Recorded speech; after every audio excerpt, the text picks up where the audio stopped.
It's showtime.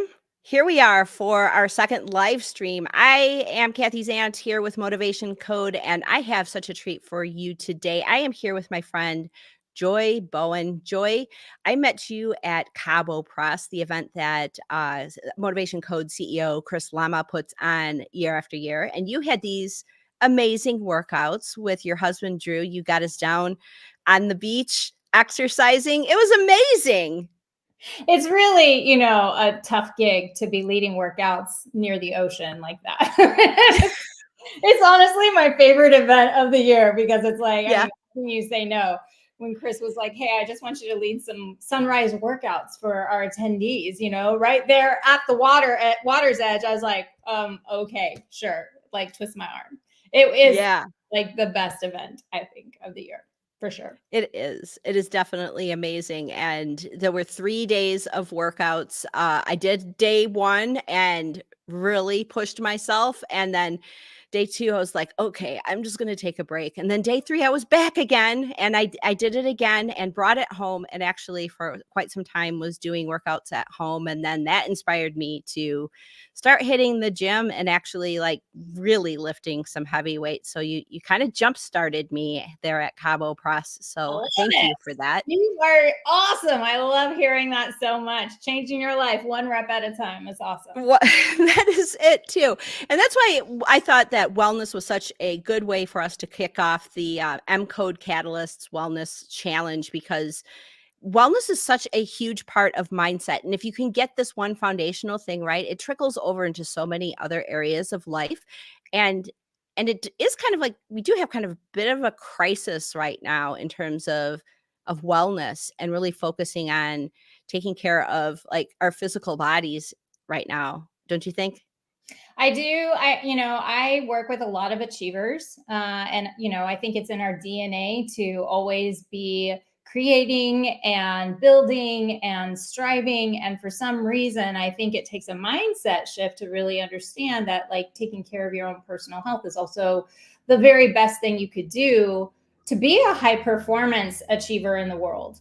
But at first it kind of feels guilt, like there's a little guilt, or maybe I know for me, I just I was kind of like a fair weather, exerciser. I wasn't very consistent for many, many years. It wasn't until my early 40s that I really made a decision to Mm. make some dramatic changes in my life, for sure. Was there an impetus for you that started that decision, or was it, I know you have a husband who's focused on health and wellness too. What was that sort of like genesis point that kind of like, I need to do this? Yeah. So, it really was a crisis of mortality motivation, is what it was.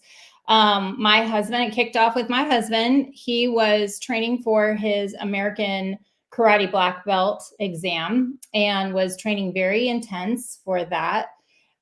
He had in that test, he had an atrial flutter episode that nearly took his life. We wound up, spending 3 days in ICU. He had an atrial ablation.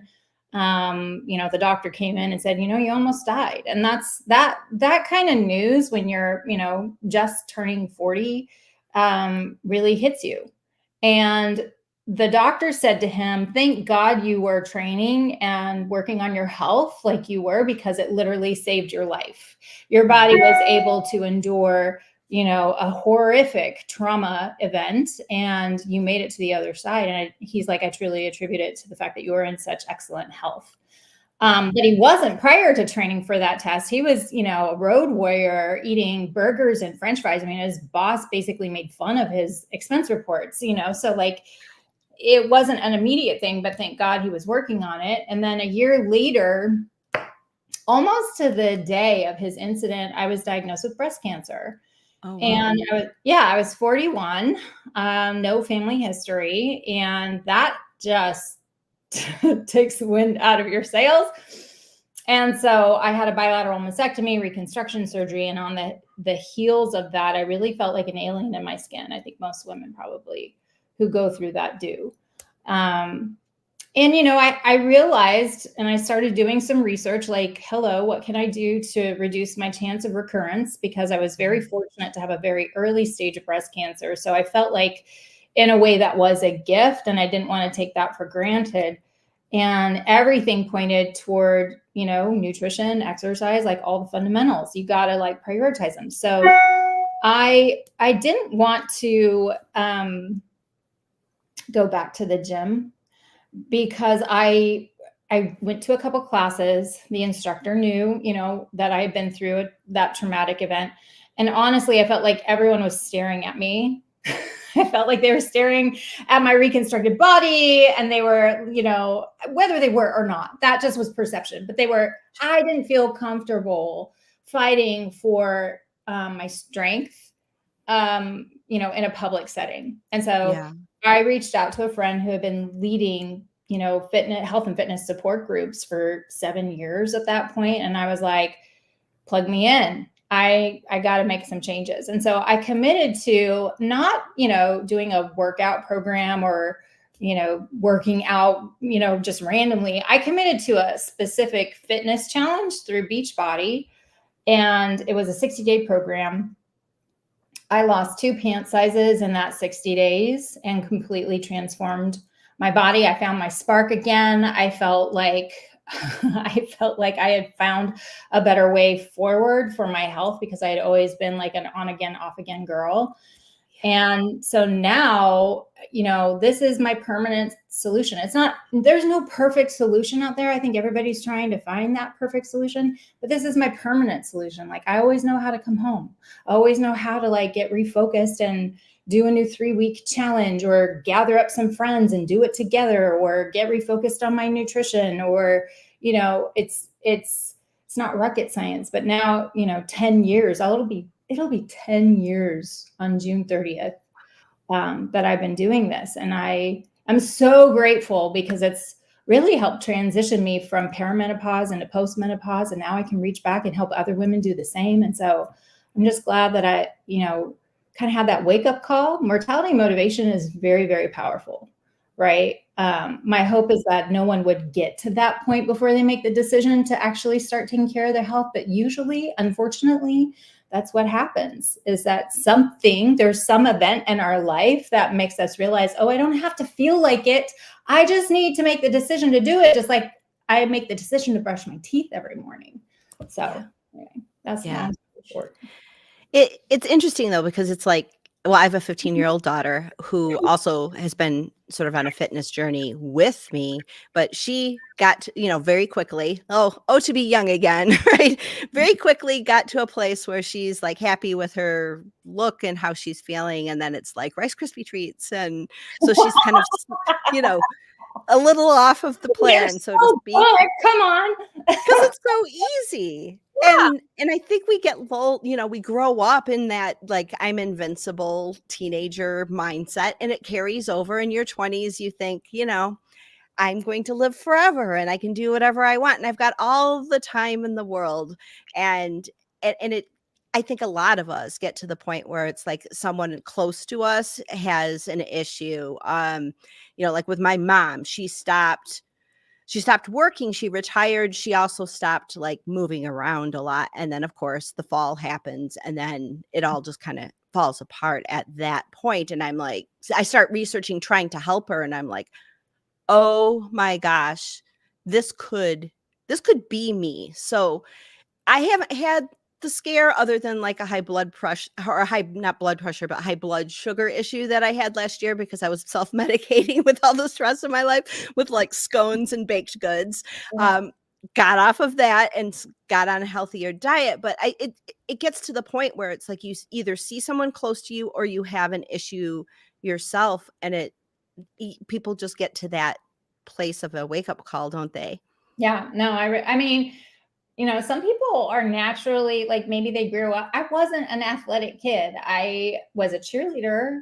And I worked very hard, you know, to earn that spot on the team, so to speak. But I wasn't, you know, someone who was ever first picked on, you know, those elementary teams. You know, I was like the last one picked. Yeah. I hated running. I still hate running. All the things. And so I had to unfortunately go through something that was going to help me change the way that I think. And I think that's the biggest thing for a lot of people, is that they're looking to feel motivated to change your life. And the truth is, we never feel motivated. Change only happens when the pain associated with the status quo is greater than the pain associated with change. So it's like, okay, well, my pain was like, the status quo is you have breast cancer now. You're going to have to change your lifestyle. And clearly, if I didn't do that, then I run the risk of recurrence.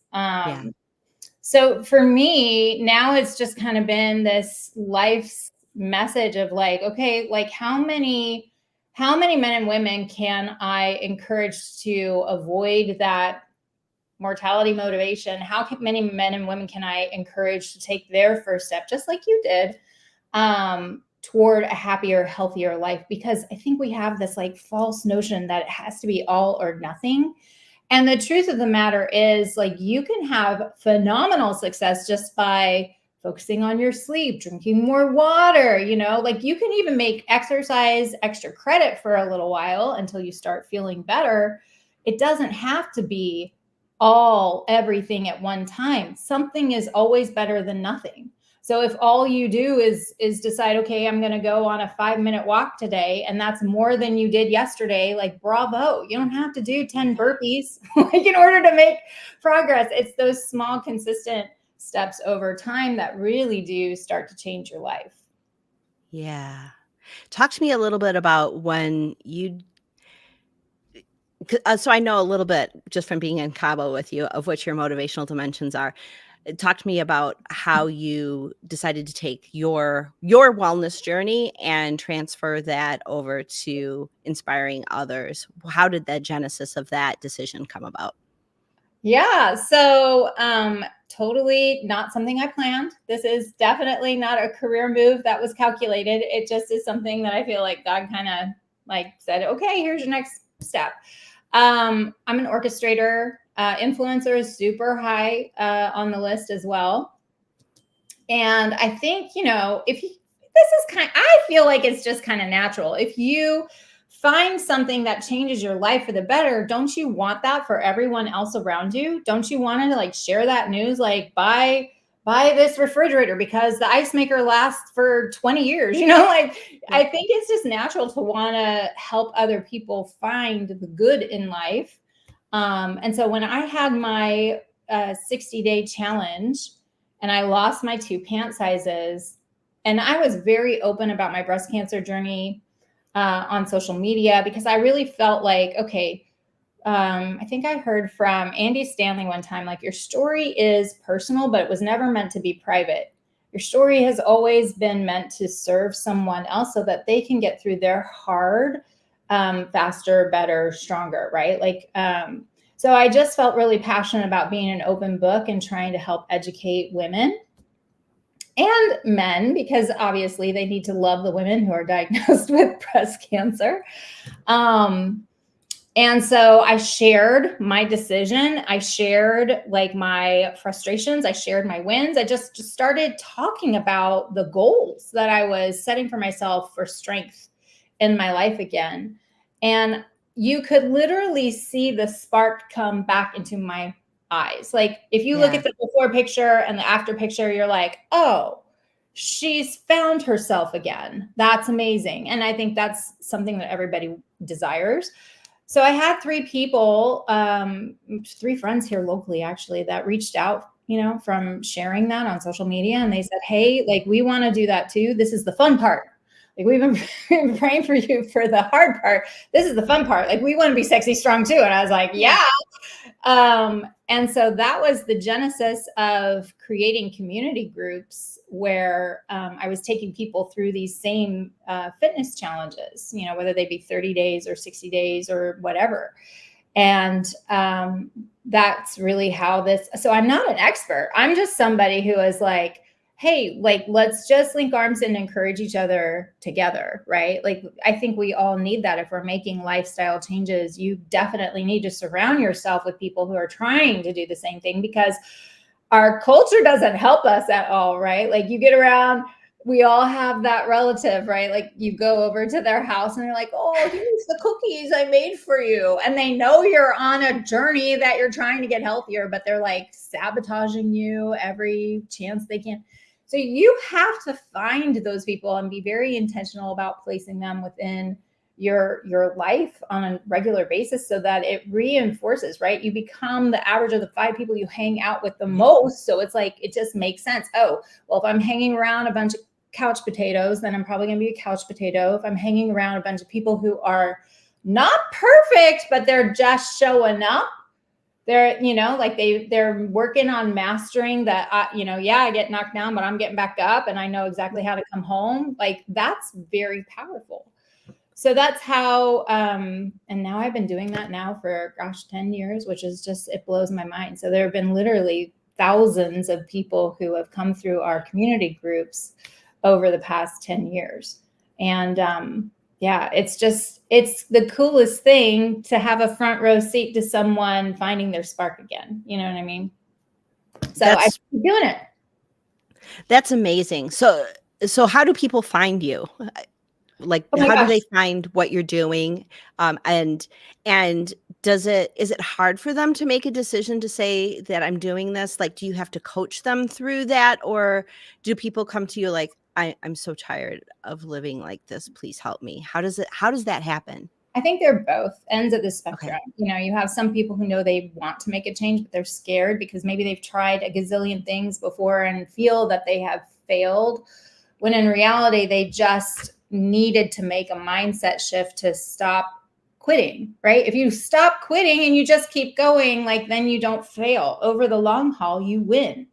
So, you have some people who need to release the diet culture that we all have been raised with, and just, that I'm not working on my skinny body. I'm working on my old lady body. If that makes, I don't know if anyone resonates with that, but like, I want, I'm 52 now, I'm postmenopause.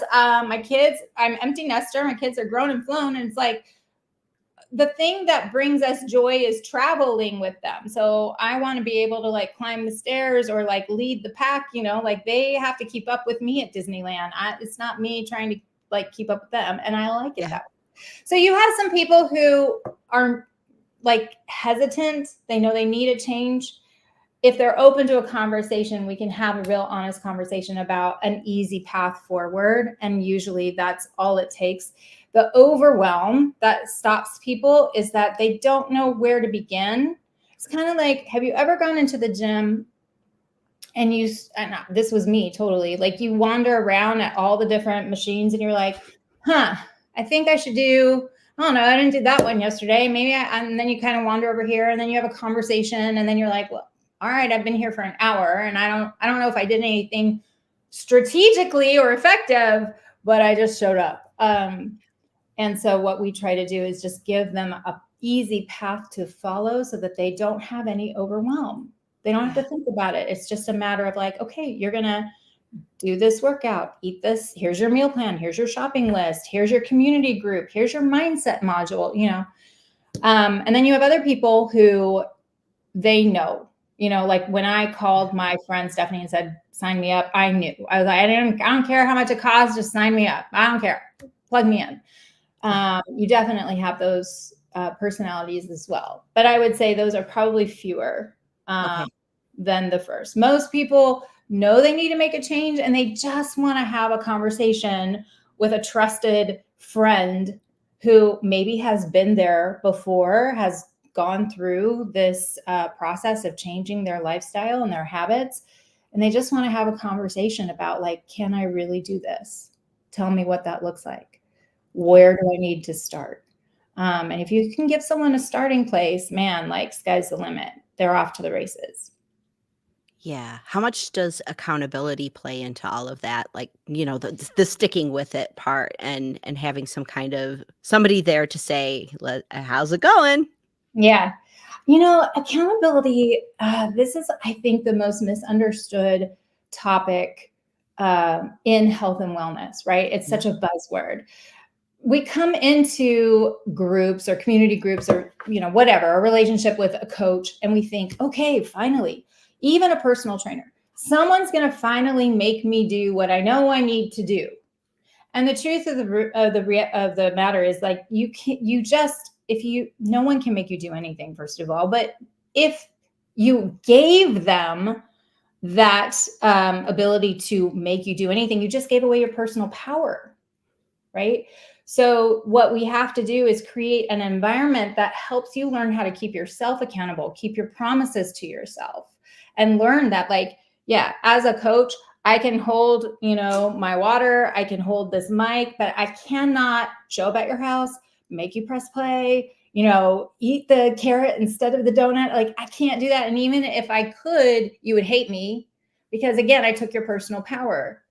And so, yes, I think community is so incredibly important, right? Like we already talked about, the fact that you're the average of the 5 people you hang out with the most, even virtually, that can have a really net positive effect on your life. I have people from our groups who are like bestie friends, they've never met. They like live in opposite places of the country. And then, it's just crazy. So we know that has a powerful effect in our life if we lean into it. But the most powerful thing is learning how to keep yourself accountable, working on that mindset. Because you don't change how you act. You actually have to change how you think if you're going to change your actions. Does that make sense? And so, completely. The story you tell yourself, the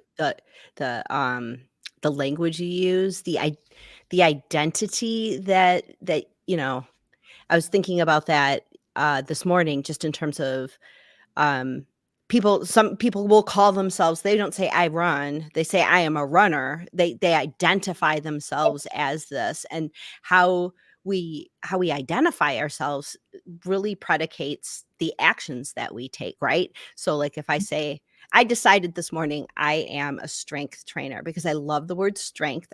I'm not doing this because it's like I want to be like, look at me. I'm doing this because I like how I feel when I feel strong. So I chose the word strength, and I am a strength trainer. That is who I am. So I decided that is my identity, because from that, I make decisions based on that, right? You make decisions. Like if you call yourself a smoker, or I'm trying to quit or whatever. But if I like, I don't want a cigarette, I'm not a smoker. You like that label we put on ourselves, it changes everything. It almost becomes this unconscious program that we run for ourselves that make all of the decisions after that easier. Yeah. Oh.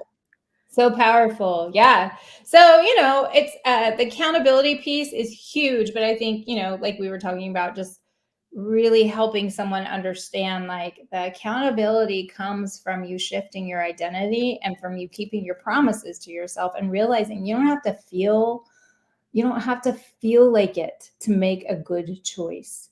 You just have to make the decision that this is what you do.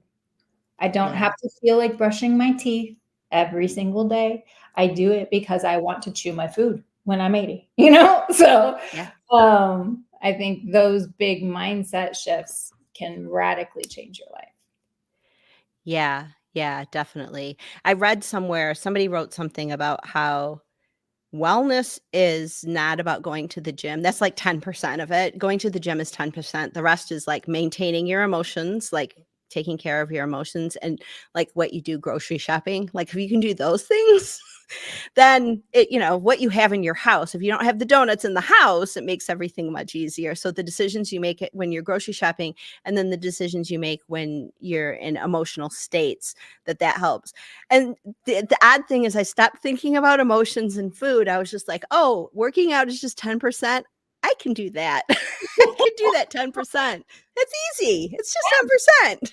Yeah. The rest of the stuff, the emotional stuff, I'll work on that later. But then I go to the gym and I feel like strong. And then the emotional stuff, it just has the endorphins when you move your body and everything. And it kind of solves the other stuff then too. And then I don't want the donuts, or even if there was something bad in the house, I wouldn't want it, because it's just like, I just worked out. Why would I want to undo that? So that 10% is so small. I can do that.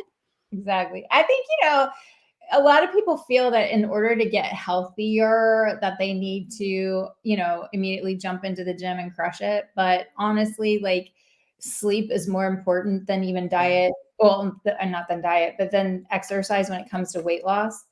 And And I'm sorry, like nobody is exempt from needing, a good 7 hours of sleep. And I hear so many women who are like, well, I get like 5 hours of sleep every night. I get, that's all my body needs. I'm like, no, no, no, no, no, no. Like all you need is an Aura ring to prove that you're wrong. A little biofeedback will definitely help you make some changes there. But yeah, if you don't love exercise, start with your sleep, start with your nutrition, like just find a place, make exercise extra credit until you start to feel better, and then you're going to want to work out.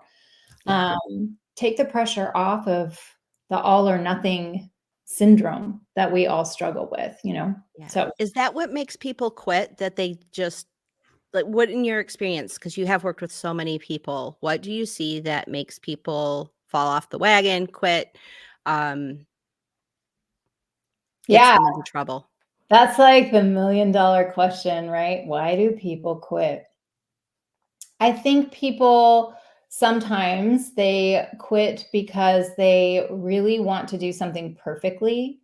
So, especially if they come into our ecosystem and are doing a challenge, and let's say they miss a day, then suddenly they feel like they have to start all the way over, right? And do over so they can do the challenge perfectly instead of just moving forward. Like, when they come into our ecosystem, I'm like, we're done starting over. We're just moving forward. It doesn't matter what happened yesterday. It doesn't even matter what happened last meal. Like your next decision is when you get back on track. I think we all have to come up with some guardrails in our life that guide us outside of the emotion of discouragement. So for me, when I was starting, because I didn't love working out, right? But my husband and I, we knew that this was going to be a transition, a lifestyle transition that we had to commit to for the long haul for both of us, obviously. And so we came up with some guardrails for us of how we were going to operate before we got into the emotional state of I don't feel like it, or I don't want to, or whatever is going on. Like over the past 10 years, you can imagine how many like crap hit the fan moments there have been, right? Where life turns upside down. And that's the biggest thing, honestly, that I'll take people out, is that they haven't decided how they're going to operate when life hits the fan, as if we don't even like realize that's going to be an issue. Like, my dog died. How am I going to show up? Right? These things happen. So thank God we came up with this, this like life rule, guardrail, whatever you want to call it, where it was like, I kind of call it boss up on 3, where let's say, you don't feel like it, you don't want to, or life hit the fan or whatever. Great. Take the day off, take 2 if you need it. But on the 3rd day, you're going to show up for yourself no matter what. And so there have been times, especially at the beginning when I didn't feel like it, where Andrew would be, he knew what the guardrails were. These were things that we agreed on together. And so, that 3rd day would come and it would be like 10 o'clock at night. And he's like, like there's still time for you to go get that 30-minute workout in. It's day 3. And as much as I was annoyed by that little like prod, it was what I needed, right? I needed to be reminded, oh yeah, I already decided that when I don't feel like it, I'm going to boss up on 3. I've already taken 2 unapologetic days. I got my nails done. I, did extra self-care in other ways, right? But on day 3, I have to show up. And then over time, what happens is that now showing up is just how I feel better. It's how I respond to when crap hits the fan. It's not the thing I avoid, it's the thing I lean into. I had to decide, like, how are you going, like when we travel, what are your decisions going to be like when you travel? We have a silly one that's like work out before wine. We're on a cruise. What are you going to do? Are you going to just like go off the rails and forget all about, taking care of yourself? Or can you find a balance there?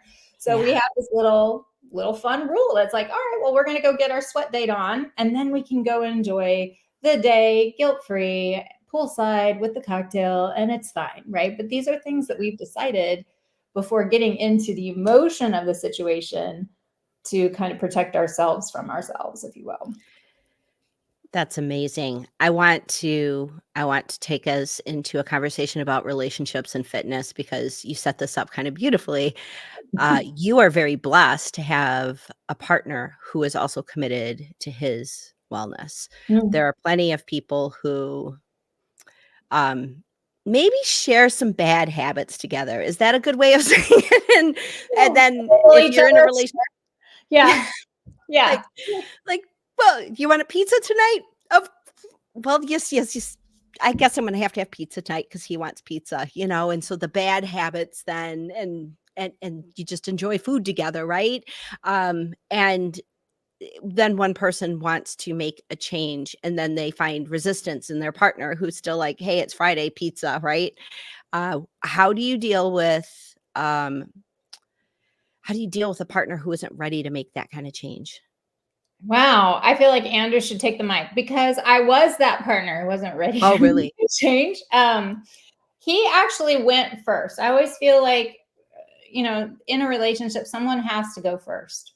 And you both are on your own timeline of growth in all areas of life. And it's very unfair for you to place expectations on your spouse to want to make the same changes that you're making.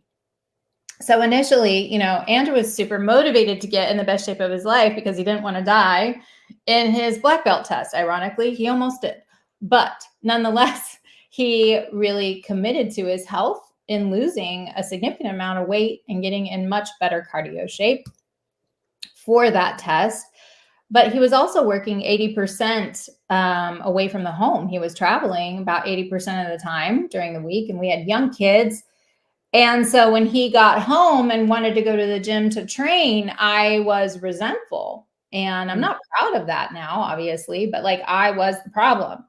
And, then he had his significant event and then I had mine. And, again, we're all on this different trajectory. And so then I started to come into alignment and we realized that what I had stumbled upon with Beachbody was actually something that we could do together. That, he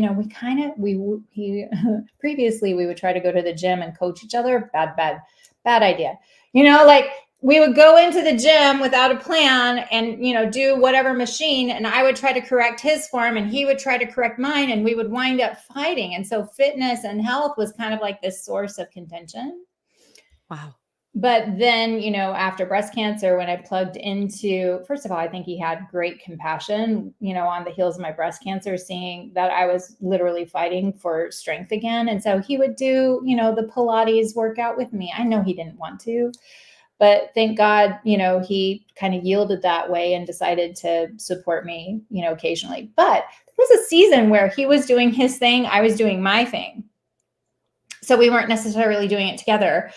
And that was fine. I secretly wanted him, to love working out at home as much as I did.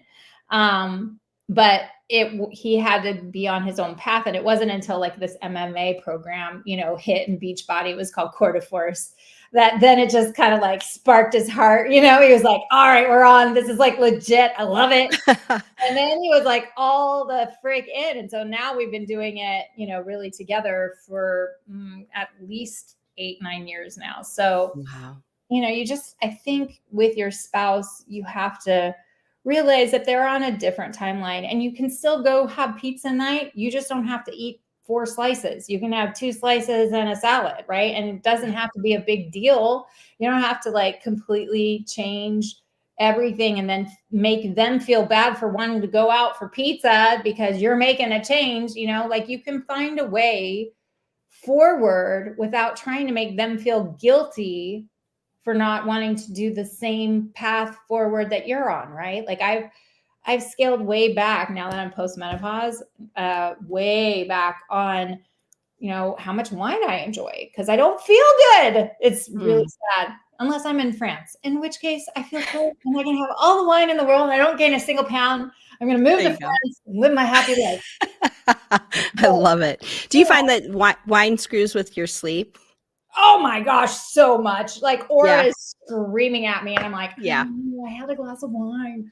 But I don't expect him to make those same changes if he doesn't want to. So it takes getting around other, I think, people who have walked through that couple tension before to just kind of open your eyes and realize like, oh, I need to take extreme ownership for myself. Like, okay, I'm going to get on a soapbox here for just a second. The thing Do that it. makes me crazy is when women are like, well, I'm not going to take next steps for me because my husband doesn't want me to, spend money on a workout, go to a gym, whatever, insert the blank. And they kind of blame their husband for it. And I'm like, wait a minute. We are only responsible for us. And like, why are you giving away your personal power over the health of your body to anyone, including your spouse? I just don't understand. I don't understand. At the end of the day, that's like us trying to blame our circumstances for our behavior. Sure. But what we need to do is just say, okay, it's not my spouse's responsibility to take the best care of me. That's my responsibility. And once you take extreme ownership over that, I think you can have such a better relationship with your spouse in the pursuit of the best you, because now you're like not expecting them to be doing it for you, with you, or, you know what I mean? Like their participation has no bearing on what you do for your health. Right. It's nice. But I think what, happens is like women start on their journey and then they kind of get naggy about it. If we're honest, we get very naggy about it, right? Like, come on, honey, like, why aren't you doing this? But if we can just like own our stuff and move forward without needing them to do it with us, what happens is we become more of a fragrance, an attractive fragrance than a nag, right? Like again, it goes back to that coaching thing or accountability thing. I can't make you do anything. You can't make your spouse do anything either. But if you're on a journey and you're feeling good and your confidence is growing and your spark is like lit up, right? That's attractive. Yeah. So you can attract them to healthier decisions just by working on you. I love that the whole idea of a fragrance, of be the fragrance, just be, don't worry about all of the negativity that might make you second guess the decision you've made for yourself, and just trust that you are the fragrance and you'll attract them to join you. I Yeah, love I that think, idea. yes, man too, but like if you help a woman change their health, you impact an entire household, right? This is a Right. new legacy that you're handing off to your children. Like my kids, my oldest, and he wouldn't mind me telling you this because he's given me permission, but he struggles with depression and anxiety. Like, he knows that moving your body is one of the most effective forms of medicine that he can choose when he's wrestling with some of these, mental health issues.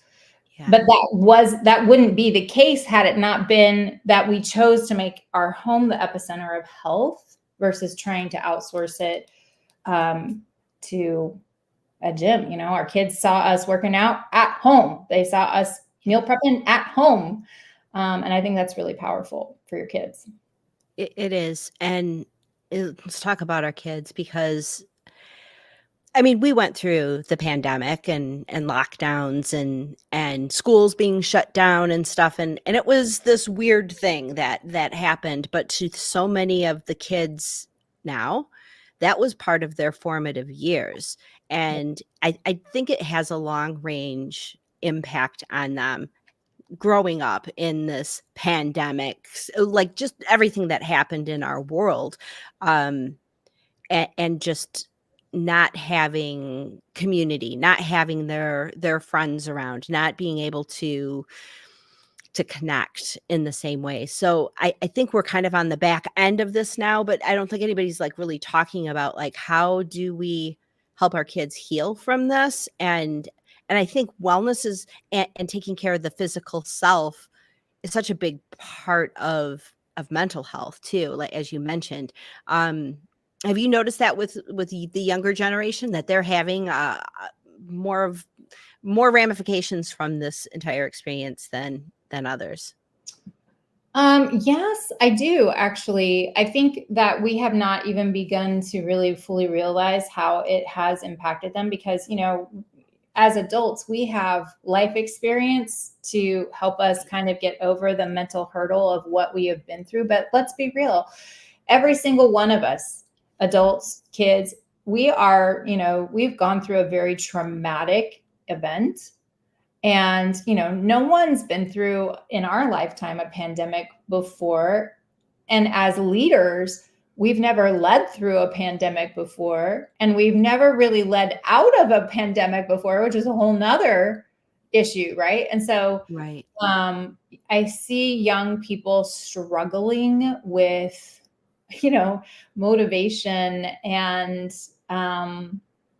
decision making and anxiety, lots of depression. My kids are 24 and 22. So I had one in college and one was affected in his senior year of high school.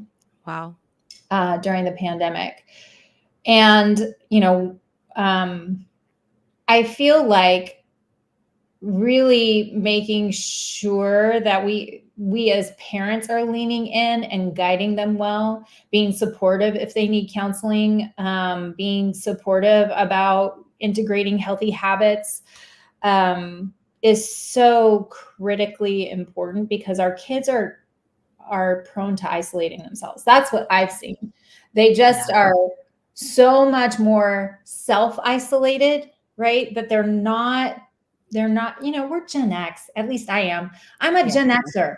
You could have my mom, I raised myself, right? I was like a latchkey kid. I was out of the house and drinking out of the fire hose or the God knows, yeah. So I feel like we're a different breed of people, but maybe, I don't know, but this up and coming generation, I feel like they are really just so much more isolated, just really isolated. And I feel like that's when depression does its worst on you. So, for parents just to be keen to that and modeling other healthy habits, right? And talking about it, I think is so, so, so important. I agree so much because, well, you drive down the street and we're in Texas. We've got our Whataburger. we've got fast food. There's the food is everywhere, and it's not necessarily supportive of making good decisions. You walk through the aisles of most grocery stores, and the choices are not necessarily unless you know what you're doing and you have an intent when you go in there, it's not necessarily supportive of you making great decisions. And so I think our society as a whole, the fact that kids, my daughter, at least when she was in public school, they didn't have physical education. Like PE wasn't a thing anymore. I'm like, what do you mean you don't have PE? Oh, I have electives. How is that? Everything is set up, and then they're carrying around, of course, well, so are we're carrying around these devices where the distraction and the disconnection from being human is just so easy to do. And unless you make an intent of this is how things are, and really model that for your kids, I think society as a whole is taking so many of us. And I think that's why there is such a crisis, because everything is set up for you to make an easy decision that isn't the best decision. Oh, 100%. The average American spends 2 hours scrolling mindlessly on social media. So if you think you don't have time for healthy habits, let me just tell you, yes, you do. Stop scrolling your phone while sitting on the toilet. But, every time that we do that, we are conditioning our brain, and it's making thousands of judgments and comparisons with every swipe. Should I like this? Should I forward it to my husband? What would I look like doing this? Is this worth my attention, or do I swipe past it? And, our brains are tired. I don't know if you feel it, but usually by, 3-4 o'clock, it's like, I am done, and our kids are being raised in that culture. And I think that's why, as a family, if your kids are still living under your roof and you can go on a after dinner family walk, and you just use that time to just talk about, what they're experiencing in life. Not only are you doing your body good, but you're doing your kids so much good. Our food is hyper palatable. It's designed to be addictive on purpose. I've actually had some younger clients who are heading into college, come to us for a little guidance and help. And it's amazing to me how resistant they are to eating vegetables. it's like, oh my gosh. But if you think about it, when you go to Whataburger, you're not getting any really, except for maybe a slice of lettuce, which, let's be real. But yeah. So that's why it's so important to really, again, even the smallest of shifts, my boys, they're college students.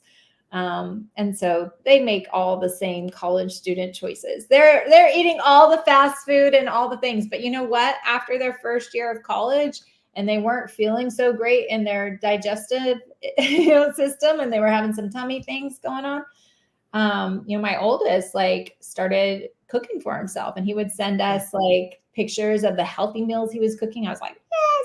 My youngest is just now making that same transition where he's like, oh, I realize I can't drink all the caffeine and sugar and eat the donuts and all the things, and it's not even a matter of weight. It's a matter of gut health, right? I can't believe how many people aren't actually regular every single day. Hello, you want to change your life? Let's get you happy. Yeah. Happy in the bathroom, not to be TMI, but oh my gosh, that's such a big, important part. And most women are I once a week. And I'm like, what? No. Oh my. We just sit there. But I'm just saying, it's so important. And again, it all comes back down to what are we modeling? What are we modeling, for our family? And I swear, if one of, the parents can go first, it can have a ripple effect that lasts for generations. Someone's got to go first, and it's got to be a decision. And you just got to do it. Yeah. The thing is, someone's got to go first. Otherwise, someone's going to go first. In my family, my husband wasn't taking care of his health, and he had a stroke, and it has affected everyone in the family.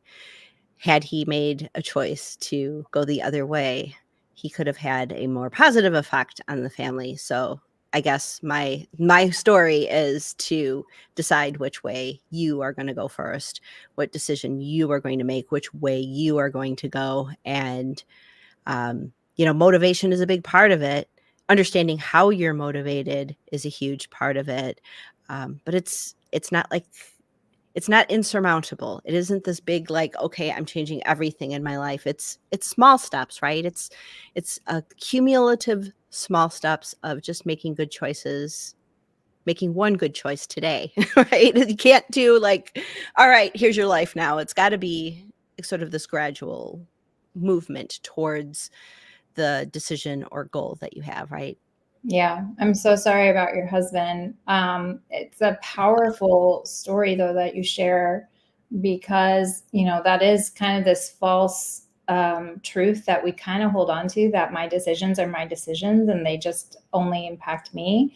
And that's really never the case. Our decisions, our habits always impact the people that we love the most. And so we really have to take a hard look. And again, it goes back to that personal power, to just realize that hey, we get one precious life. Yes. And, my mom, I grew up in a single parent home, and she worked so hard and was that typical, I don't have time to take care of myself. And now she's navigating, right? I'm kind of straddling these worlds of adult children. And then, we have our aging parents, and, now we're in this place where her health is compromised. And I can't help but wonder, could she be navigating it better had she taken better care of herself earlier on? So at some point, our habits, good or bad, have some kind of result. And if the result is our declining health, then there are other people that we love who are going to have to step in and fill the gap and take care of us and all the things. So if you can't do it for yourself, if you can't, make the decision line happen for yourself, because we all need to stop looking for the motivation. What you need is a decision line, right? Like, I'm moving in a new direction. I'm taking on a new identity. I'm not going to do it perfect, but I'm not going to give up and I'm not going to quit. So if you can find your decision line forward, like, if you can't do that for yourself, like, who do you love that you want to do it for, right? Yeah. Can you find someone to fight for if you're not willing to fight for yourself? Yeah. Yeah. Yeah. My mom's in the same boat as well, where she's in her 80s and could have made better choices. But there was one woman that was my neighbor when we lived in far northern California, up in the mountains. We lived there for 9 years. And there was this woman, June. She was 93 years old. 93, and she still walked the loop of our neighborhood twice a day. So she was walking 3 miles a day with her dog, her crazy dog Andy. She eventually did pass very quickly, rather. It wasn't like she suffered for a very long time, but I just held June in my heart of like, 93, that's it. She's my model. That's what I'm going for. 93. I'm going to be walking in the mountains with my crazy dogs. That's going to be me. I am not going to be sitting in any chair with wheels. Nope. You heard it here. Yeah. My grandma lived to be 100. And really, I do attribute it to the fact that she was a walker for much of her life until she, needed to use a walker, but she never sat still. I very rarely saw her sitting down, right? And now all of our jobs require us to be sedentary, right? So it's like, oh my gosh, get a walking pad, figure out how to just get a little extra steps in your day. You'll feel so much better. It can be small things that make a huge difference over time. Definitely. Yeah. Well, Joy, I'm so glad that you joined us here today. This was a really great conversation. You helped me think through my own wellness journey and where I'm going, and how I can stay focused on it with small decisions day by day. You shared so many great stories too. I know you help people as a part of your communities. How can people, if someone heard you today and wants to work with you or at least investigate the work that you do, where can they find you? Yeah. So they can find me on Facebook, Joy Bowen, Bowen. I think I populate right up there. I'm on Instagram at joy.bowen. Those are my two primary social platforms. They can also email me at coachjoybowen@gmail.com and just say that they want more information or to have a conversation about how to take the next steps in their goals that they have for themselves. And I'm happy to do that. Just know you can do it. You totally can. And a plan helps remove all of the overwhelm. Good advice. Yeah. Are you going to be at Cabo Press again this year? Are you going to be teaching? I'm there. Yep. Amazing. We're so excited. Cannot wait. It's going to be a great one. So I hope if you guys haven't committed, get your application in so that you can be with us. It's going to be amazing. Yeah. It's definitely an amazing treat to go to Cabo Press and that environment there with the ocean and the all-inclusive. It's plus just the mind-opening conversations that you have with everyone. So there you go, Chris. We're doing a little plug for you for Cabo Press. I know you're traveling today, but there you go. We did it for you. Joy, awesome. Thank you so much for joining me. Kathy, it was wonderful. Thank you for having me. It's truly an honor. So I hope it was helpful for someone out there. Amazing. Thanks for joining. And thanks. If you are new to Motivation Code, you can learn more about it in the links down below. If you're on YouTube, we have a sale going on. So if you want to just kind of test it out for less than $10, you can get the light report right now. Use Freedom Now up until July 4th to get that discount. I mean, it's like basically your Starbucks order for a Saturday morning, and you can know more about yourself and how you're motivated and how you can do amazing things with your life. So take a look at that. We'll have links down below on YouTube as well. Thanks for being here, and we'll see you in the next video. Bye.